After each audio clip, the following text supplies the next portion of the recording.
Ladies and gentlemen, boys and girls, children of all ages, welcome to Robert Sports Show. I'm your host, Robert. Alright, GCW versus Zona 23, DeshUesaDero. This was at the junkyard there in Mexico, the middle of Mexico, the real Mexico, as Brett Lauderdale said. Very unique show. Commentator team of Nick Gage, Jimmy Lloyd, and Brett Lauderdale. I just love the real talk. It wasn't just this whole, sometimes announcers will embellish on moves and all this. No, this was just three dudes sitting there talking and calling a wrestling match. So that made it really cool. Kind of the independent, indie kind of backyard wrestling kind of uniqueness of it. They're literally at a junkyard in the middle of Mexico, and you have fans sitting on trucks in the junkyard. You have hoods and you have car parts that get involved in matches. It was just that kind of unique genre of wrestling, of deathmatch wrestling. It is a unique genre. Not a lot of people enjoy the deathmatch scene. I understand that. I actually have learned to understand it better. I've learned to kind of enjoy it to a point. It was entertaining. Can't use that word, entertainment. Sports entertainment. It's only WWE. Nobody else can be entertaining. But yeah, overall, really good show. GCW is definitely one of my favorite promotions. I've followed it. In the last 2 years, I've done over 90 videos here on Robert Sports Show about Game Changer Wrestling. I've reviewed every single show in 2023, and there's 2 left. Alright, so this combo show of Zona 23, which is an independent deathmatch wrestling company out of Mexico, versus Game Changer Wrestling. First match, we had Big F and Joe versus Lunatik Extreme. Definitely wild. Big F and Joe comes out in his tighty whities, and it was all bloody when he left. The car hood on the outside got involved. We had tires covered in barbed wire in the show in general, and just true deathmatch wrestling, tubes and everything, and Big Joe got the victory over Lunatik Extremo, so that put GCW up 1-0. 10-minute match, I give it 3 1/4. Next up, we had Aeroboy versus Sullivan. Aeroboy, a former GCW talent, but in this case, wrestling for Zona 23, going up against Sullivan, representing Game Changer Wrestling. Aeroboy getting the victory. 12 minutes, I give it 3 1/4 stars as well, so now we're 1-1. And then we had Lunatik Extreme's brother, Lunatik Fly, and he does fly, going up against Ciclope of Miedo Extremo, or of Los Macizos, teammates normally with Miedo Extremo. So Ciclope on his own here in a death match against Lunatik Fly. Same kind of weapons being used.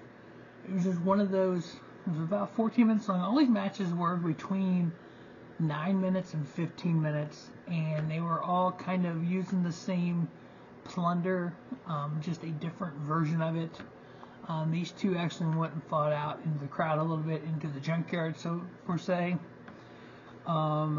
Ciclope getting the victory there, representing Game Changer Wrestling, so now they're up 2-1. Next up, we had Venganza versus Ciclope's teammate Miedo Extremo. This was actually the shortest match on the card. Now this match ended kind of weird. This match did end with Miedo Extremo's foot on the rope. The referee did not see it. It was a Zona 23 referee, so was it them trying to make sure that Zona 23 won, or what? A little manipulation going on there. Even Brett Lauderdale mentioned it on commentary. The match itself, 3 1/2 star. So we're going to assume that at some point Zona 23 and GCW will have another show. So we'll see if that little foot on the rope that caused Zona 23 to get the victory here, which ultimately led them to winning the show, if that affects that. Next up, we had Zona 23 title on the line in another death match. We had champion Cyberpunk. He is a cyber expert, and by the way, he's a punk. Going up against Jimmy. Jimmy fucking Lloyd, and it wasn't Broski Jimmy, it was Jimmy Lloyd, because because Zack Ryder ain't going to be found in a junkyard in the middle of Mexico. He's too good for that. So we had the real boy, Jimmy Lloyd, here. I love how he leaves his commentator position with Nick Gage and Brett Lauderdale, goes and jumps in the ring, puts on an 11-minute death match, almost takes the Zona 23 title from Cyberpunk, but at the end came up a little bit short. I gave this match 3.5 as well. Note, all these matches are pretty close. I rated them all about the same. And so Cyberpunk retaining that Zona 23 championship, 3.5 star. And then sub-main, we had Rina Yamashita versus Ludark Shaitan. Two of the best, I want to say female deathmatch wrestlers, but deathmatch wrestlers. These two wrestlers took it to one another. I mean, they were fighting on hoods of cars. Freaking Rina did some type of freaking move on the top of the car on the Shaitan, and then basically did a back body drop on the windshield. By the way, it was real glass. For those who know the story, know what I'm talking about. And so, but it didn't break. And then Rina Yamashita, she's basically jumps back on the top of the car to pump herself up. And these two ladies are fighting on the hood of the car. I mean, Rina bashed Ludark's head against the hood of the car. I'm like, oh my goodness. This poor car is in the middle of the junkyard, of course. Rina Yamashita ended up fighting her way back to the into the ring. Got the victory there. This was non-title. The GCW Ultraviolet title that she holds, she still holds. It wasn't on the line at all. 13.5 minutes. I give this one actually 3 3/4. This one actually was match of the night for me. Next up, main event. So this actually tied it up at 3-3 when it comes to comparing GCW versus Zona 23. Because for GCW we had Big Joe win, we had Ciclope win, and then we had Rina Yamashita win, and then Bam Salt, and then Aeroboy, Venganza, Cyberpunk won for Zona 23. So this was Game 7, tied at 3.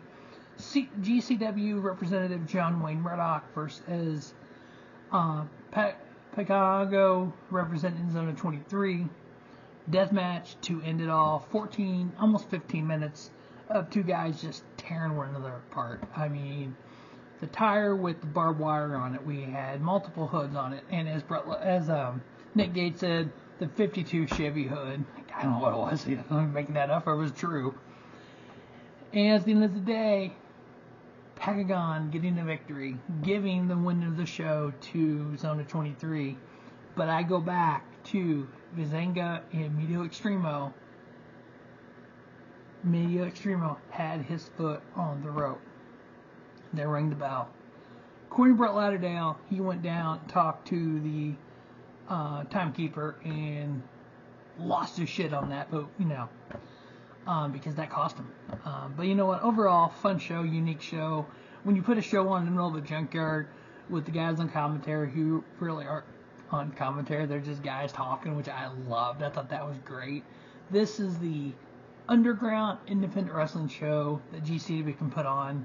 What's even cooler is they can go put on a Hammerstein Ballroom show, and it looks just as good, if not better, than the old ECW, the WCW stuff. So yeah, Game Changer is definitely across the board the top independent company. You will see on Robert Sports Show in 2024 the showcase of the independents. I'm going to profile 30 different independent companies, best matches of 2023, champions and all that stuff. I did some last year. I'm going to do more this year. But you know what? On January 1, the first one, the showcase of independents, the one and only Game Changer Wrestling. They will always be number one. I do that set of videos. But 90 videos in 2 years, so yeah, definitely a big GCW fan here. So, that's the review of GCW versus Zona 23. As always, thanks for watching Robert Sports Show. Stay tuned for the countdown to the NASCAR Daytona 500, and then we have the NG8 coming up on New Year's Eve, and then on New Year's Eve we have GCW, the Aftermath, all coming up here. As always, thanks for watching Robert Sports Show, and don't just have a great day. Have a spiffy day. Robert Sports Show, your YouTube leader, sports channel content.